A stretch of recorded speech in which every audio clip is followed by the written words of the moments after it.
Hello students, welcome again मेरे हमारे classes. तो बच्चों, आज की क्लास में हम अनसॉल्व पेपर का जो आपका 2020 सेट 1 822 MW करके है, इसके आज जो आपके बहुविकल्पीय प्रश्न हैं, मतलब जो एक नंबर में पूछे जाते हैं, आज उन्हें कवर करने वाले हैं। सभी क्वेश्चन मोस्ट इंपोर्टेंट क्वेश्चन है, इसीलिए वीडियो को लास्ट तक जरूर देखिएगा। और चैनल पर नए जुड़े हैं तो चैनल को सब्सक्राइब करके नोटिफिकेशन बेल पर क्लिक करके ऑल पर सिलेक्ट कर लें, क्योंकि आपके लिए इस चैनल पर लगातार रेगुलर इंपॉर्टेंट क्लासेस दी जा रही हैं। तो चलिए देखिए, स्टार्ट करते हैं आज की क्लास के लिए। आज का जो पहला क्वेश्चन है वो देखिए, 1 से 15 तक की सम संख्याओं का समांतर माध्य होगा। 1 से 15 तक की जो सम संख्याएं हैं उसका हमें क्या करना है, समांतर माध्य बताना है। ठीक है, तो बच्चों सबसे पहले हमें पता होना चाहिए कि सम संख्याएं कौन सी होती हैं, तभी हम क्या कर सकते हैं, यहां पर लिखकर सम संख्याओं का समांतर माध्य निकाल सकते हैं। तो सम संख्याएं कौन सी होती हैं, वे संख्याएं जो 2 से घट जाती हैं, वो संख्याएं क्या कहलाती हैं बच्चों, समांतर माध्य कहलाती हैं। तो चलिए 1 से 15 तक की समांतर माध्य वाली माध्य निकालना है, तो सम संख्याएं यहां लिख लेते हैं। सबसे पहली सम संख्या 2, 4, 6, 8, 10, 12 और 14। ठीक है, तो हमें 1 से 15 तक की सम संख्याएं पूछी गई थी, और यहां पर नेक्स्ट वाली जो हो जाएगी 16, जो कि 15 से ज्यादा हो जाएगी। ठीक है, तो ये सम संख्याएं हो गई। अब समांतर माध्य निकालना है सम संख्याओं का। तो बच्चों हमारे लिए समांतर माध्य का फार्मूला लर्न है, तो हम आसानी से निकाल सकते हैं, क्योंकि हमारे सामने ये संख्याएं आ गई। ठीक है, तो समांतर माध्य का फार्मूला यहां पर हम लिख लेते हैं। समांतर माध्य बराबर होता है पदों का योगफल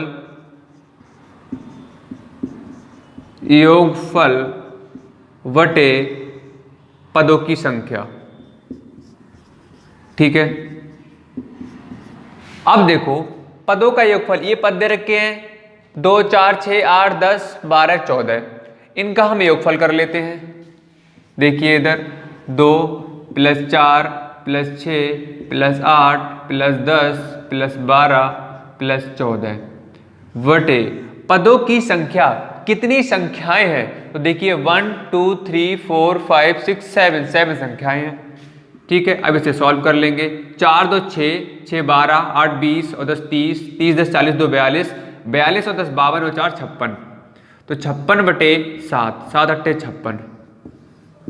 तो यहां से बच्चों समांतर माध्य कितना निकल कर आ जाएगा, 8 निकल कर आ जाएगा, और यही क्या हो जाएगा, इसका आंसर हो जाएगा। अब चेक कर लेते हैं, ऑप्शन नंबर जो बी है वो क्या है, बिल्कुल ठीक हो जाएगा। ठीक है, तो इस तरह से आप करके आएंगे तो ऑप्शन नंबर बी आपका सही हो जाएगा, तो आपका 1 नंबर बच्चों पक्का हो जाएगा। ठीक है, तो देखिए अब नेक्स्ट क्वेश्चन की ओर बढ़ते हैं।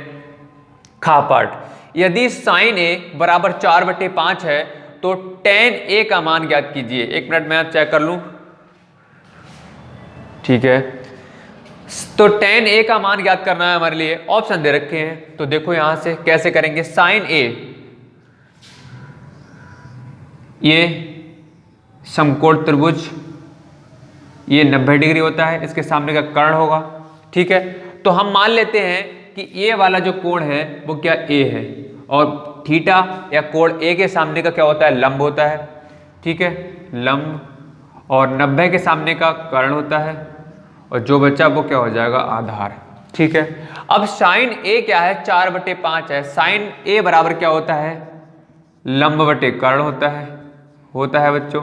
तो लंब कितना दे रखा है, 4, कर्ण 5, और हमें आधार और निकालना है। अगर हम आधार निकाल लेंगे तो हमें tan a है उसका भी मान निकाल सकते हैं। तो यहां पर देखो आधार कैसे निकालेंगे, पाइथागोरस प्रमेय से। पाइथागोरस प्रमेय से क्या होता है, कर्ण का स्क्वायर बराबर लंब का स्क्वायर प्लस आधार का स्क्वायर। देखो लंब कितना है बच्चों, 4, 4 चौक 16 हो जाएगा, प्लस आधार जो कि हमें निकालना है।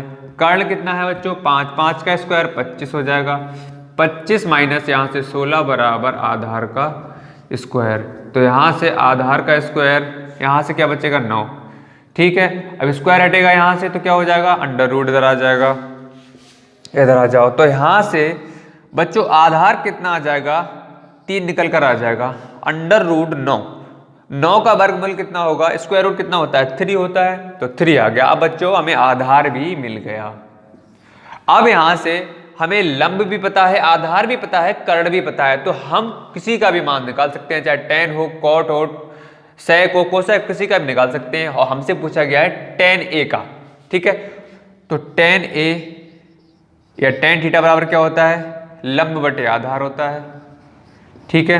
अब देख लो भाई, लंब कितना है 4 जो कि हमें दिया हुआ था, आधार जो कि हमने अभी निकाला है 4/3। तो अब आप देख पा रहे होंगे बच्चों, आपका जो थर्ड वाला ऑप्शन है बिल्कुल ही राइट है। क्लियर हो गया। अगर आपके लिए भी समझ में आ रहा है तो वीडियो को लाइक करो, शेयर करो, ज्यादा से ज्यादा शेयर करो, अपने दोस्तों के साथ में भी शेयर कीजिएगा। और आपके लिए चैनल नहीं किया है अभी तक सब्सक्राइब, तो रेड कलर का जो बटन दिख रहा है उस पर क्लिक कर लो जब तक कि वो काला ना हो जाए, ठीक है। फटाक से कर दो भाई ये काम। देखिए अब नेक्स्ट क्वेश्चन की तरफ बढ़ते हैं। यदि समीकरण 2x² - 8x + c के मूल बराबर है तो c का मान हमें बच्चों याद करना है।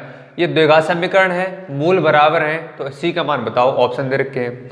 तो बच्चों यहां पर जब मूल बराबर है इसका मतलब d बराबर क्या हो जाएगा, 0 हो जाएगा। तो यहां पर लिख लो d बराबर क्या है, 0, ठीक है। तो d बराबर क्या होता है, b² - 4ac होता है बराबर 0। यहां से b² बराबर क्या हो जाएगा, 4ac हो जाएगा, ठीक है भाई। अब देखो हमें c का मान ज्ञात करना है, c का। अब c का मान कैसे निकालेंगे हम, यहां पर ये दे रखी है द्विघात समीकरण, ठीक है। इसकी तुलना हम किससे करेंगे, द्विघात समीकरण से, ठीक है। ये समीकरण दे रखी है, इसकी द्विघात समीकरण तुलना कर देंगे। तो यहां पर ax² + bx + c बराबर 0, ठीक है। इससे तुलना कर दो।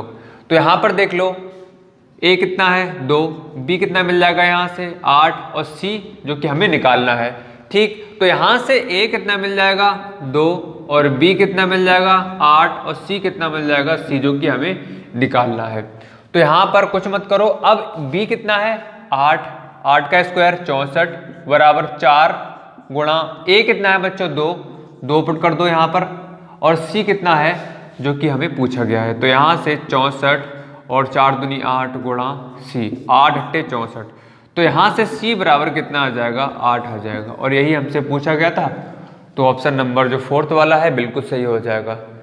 इस क्वेश्चन में कुछ नहीं करना, मूल बराबर है, इसका मतलब d बराबर 0 है। तो d बराबर क्या होता है, b² - 4ac होता है बराबर 0 कर दिया। यहाँ पर माइनस का 4ac था, हम इसे इधर ले गए तो किसमें हो गया, प्लस में। तो b² बराबर 4ac, और यहीं से हमें c का मान पता लगेगा कि कितना आएगा। तो हमने क्या किया, यहाँ पर जो समीकरण दे रखी थी इसकी तुलना हमने द्विघात समीकरण से कर दी, ax² + bx + c बराबर 0। तो यहां से a, b और c का मान निकाल दिया, और जो a, b, c का मान बच्चों निकल कर आए उसके मान हमने इसमें पुट कर दिए। b का मान पुट कर दिया, a का मान पुट कर दिया, और c का मान हमने यहां से निकाल लिया। तो c का मान कितना आ गया, 8 आ गया। क्लियर हो गया। चलिए नेक्स्ट क्वेश्चन की तरफ मूव करते हैं। बिंदुओं एक ये दे रखा है और एक बिंदु ये दे रखा है को मिलाने वाले रेखाखंड के मध्य बिंदु के निर्देशांक होंगे। एक मान लो ये एक रेखाखंड है, ठीक है, और एक ये बिंदु दे रखे हैं -2 और 6, और आपका दूसरा बिंदु -2 और 10। एक बार मैं चेक कर लूं बिल्कुल सही है, अगर -2 6 और -2 10, ठीक है बिल्कुल ठीक। तो यहां पर हमें क्या करना है, मध्य बिंदु निकालना है। कह रहे हैं मध्य बिंदु के निर्देशांक, तो मान लो एक x और y, इसके हमें निर्देशांक निकाल के बताना है। तो इसके लिए मान लेते हैं x1 y1, इसका नाम रख दो निर्देशांक का x2 और y2। सबसे पहले हम x निकालेंगे, तो x बराबर क्या होता है, x1 + x2 / 2। तो यहां से x निकालोगे तो कितना आ जाएगा, x1 कितना है -2 प्लस x2 कितना है बच्चों -2, ठीक है, अपॉन 2। तो यहां से कितना आ जाएगा -4/2, यहां से कैंसिल करोगे तो -2 आ जाएगा। -2 कितना आया, x आ गया। तो पहला निर्देशांक x का हमें मिल गया कितना बच्चों, -2, ठीक है। अब y और निकाल लेते हैं। देखिए y कैसे निकालेंगे, y बराबर y1 + y2 अपॉन 2। अब देख लो y1 कितना है 6, y2 कितना है 10, तो यहाँ से 6 प्लस 10 बटे 2, यहाँ से 16 बटे 2 तो 8 16, तो 8 आ जाएगा। तो 8 क्या आ गया, y का निर्देशांक आ गया। क्लियर हो गया। तो मध्य बिंदु आपसे उसके निर्देशांक पूछे गए थे, तो x y हमने माना ये मध्य बिंदु था, इसके निर्देशांक हमने निकाल लिए -2 और 8। कैसे निकाले, एक बार x निकाला और एक बार y, x1 plus x2 upon 2, यहाँ से हमने x निकाल लिया और y1 प्लस y2 से हमने क्या निकाल लिया बच्चों, y निकाल लिया। क्लियर हो गया। ठीक, तो होप करते हैं ये वाले जो दोनों क्वेश्चन हैं बिल्कुल आपके लिए क्लियर हो गए होंगे। चलिए 2 पार्ट और रह गए हैं, उन्हें भी हम कर लेते हैं। आकृति में यदि TP तथा TQ केंद्र O वाले किसी वृत्त का 2 स्पर्श इस प्रकार है कि POQ 110, तो PTQ बताना है, PTQ बताना है जो कोण है वो कितना होगा, और PT और OT क्या है, स्पर्श रेखाएं हैं। तो सबसे पहली बात यहाँ पर आप देखिए, किसी भी वृत्त पर कोई अगर स्पर्श रेखा जा रही है और उसके उस पर जो स्पर्श रेखा है उस पर वृत्त के त्रिज्या द्वारा बनाया गया कोण कितना होता है, 90 डिग्री होता है। तो यहाँ पर देखिए ये क्या है, एक त्रिज्या है, ठीक है, और क्या है, स्पर्श रेखा। तो इस पर जो कोण बनेगा वो हमेशा 90 डिग्री का होता है, तो ये 90 डिग्री हो जाएगा। ठीक है, इसी तरह से ये वाला 90 डिग्री हो जाएगा। ठीक है, अब देखो यहाँ पर चतुर्भुज के चारों कोणों का योग की बात करें तो बच्चों कितना होता है, 360 होता है। ठीक, और हमें बताना क्या है, निकाल के PTQ, ये हमसे क्वेश्चन में पूछा गया है। तो चलिए देख लेते हैं अब हमारे पास में कौन कौन से एंगल दिए हुए हैं। यहाँ पर कोण POQ दे रखा है प्लस कोण OPT प्लस कोण OQT प्लस, और कोण हमें क्या निकालना है, PTQ, ये हमें निकालना है PTQ बराबर क्या होगा, 360 होता है, मैंने यहाँ लिख दिया है। ठीक है, इसके ऊपर तो ये जो 4 कोण है इनका क्या होगा, योग 360 होता है। अब देखो हमें POQ 110 दे रखा है प्लस OPT हमने निकाला है अभी 90 डिग्री, ये भी 90 डिग्री, प्लस कोण PTQ हमें बताना है निकाल के। अब देख लो कितना हो रहा है, 110, 200 और 290 प्लस कोण PTQ बराबर 360। यहाँ से आप कोण PTQ निकालेंगे, 290 इधर पहुँच जाएगा तो किस में हो जाएगा, माइनस में। यहाँ से बच्चों कितना बचेगा, 70 डिग्री। तो कोण PTQ कितना हो जाएगा, 70 डिग्री। बहुत आसान था। कैसे किया, ये दे रखा था वृत्त पर कोई भी स्पर्श रेखा, अगर त्रिज्या स्पर्श रेखा जा रही है, ठीक है, और त्रिज्या द्वारा उस पर बनाया गया कोण कितना होता है, 90 डिग्री होता है। तो ये 90 हो जाएगा, ये 90 हो जाएगा, स्पर्श रेखा है और यहाँ पर त्रिज्या द्वारा बनाया गया कोण 90 होता है, ये भी 90 हो जाएगा। ठीक, तो आपको पता है ये क्या बन गया, एक चतुर्भुज बन गया ये पूरा। और चतुर्भुज के चारों कोण का अगर योग की बात करें तो कितना होता है, 360 होता है। ठीक, तो ये वाला कोण, ये वाला कोण, ये वाला कोण दे रखा था, ये वाला हमें निकालना था, तो हमने इस तरह से यहाँ से निकाल लिया। तो PTQ बराबर कितना आ गया, 70 डिग्री आ गया। क्लियर हो गया भाई। अब नेक्स्ट क्वेश्चन देखिए, एक लंबवृत्तीय बेलन के आधार पर क्षेत्रफल कितना दे रखा है ये, तो उसके आधार का व्यास याद करना है। बहुत आसान है। यहाँ पर लंबवृत्तीय लिख लेता हूँ थोड़ा शॉर्ट में, लंबवृत्तीय बेलन का क्षेत्रफल कितना दे रखा है, 9 पाई, और क्षेत्रफल क्या होता है, पाई r स्क्वायर होता है। तो यहाँ से 9 पाई, पाई से पाई कैंसिल हो जाएगा, r स्क्वायर बराबर कितना बचेगा, 9, और यहाँ से r कितना आ जाएगा, 3। ठीक है, 3 आ गया। अब हमसे पूछा गया है, त्रिज्या तो हमने निकाल ली, और पूछा हमसे क्या है, आधार का व्यास पूछा गया है। तो व्यास क्या होता है, व्यास 2r हो जाएगा, क्योंकि त्रिज्या का 2 गुना होता है। तो 2 और r कितना है, 3, यहाँ से कितना आ जाएगा, 6 सेंटीमीटर। क्लियर हो गया, बहुत आसान था। लंबवृत्तीय बेलन का क्षेत्रफल दे रखा था, क्षेत्रफल का फार्मूला पाई आर स्क्वायर, यहाँ से 9 पाई, पाई से पाई कैंसिल कर दिया और त्रिज्या निकाल ली, और त्रिज्या की दोगुना क्या होता है, व्यास होता है, तो हमने दोगुना कर दिया। क्लियर है?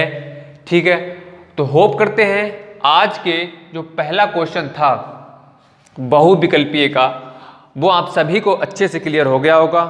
6 नंबर के क्वेश्चन आज हमने कवर कर लिए। सभी अच्छे क्वेश्चन हैं, इंपॉर्टेंट क्वेश्चन हैं, कहीं से भी पूछा जा सकता है, तो अच्छे से पढ़ के जाइएगा, अच्छे से तैयार कर लो इनके लिए। जितने भी मैं सेट कर रहा हूँ, जितने भी क्वेश्चन कर रहा हूँ, सभी इंपॉर्टेंट क्वेश्चन हैं, इसीलिए ध्यान से आप पढ़ लो।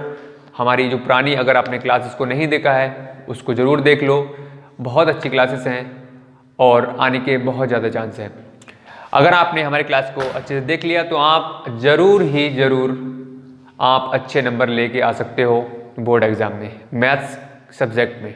ठीक है, तो अगर आपके लिए क्लास अच्छी लगी हो, वीडियो पसंद आई हो तो लाइक करो, शेयर करो, और अभी तक नहीं किया है सब्सक्राइब तो सब्सक्राइब जरूर कर लो, क्योंकि इसी तरह की हम क्लासेस आपके लिए लेकर आते रहेंगे। तो चलिए आज की क्लास में इतना ही, मिलते हैं नई क्लास के साथ में, तब तक के लिए bye bye and take care.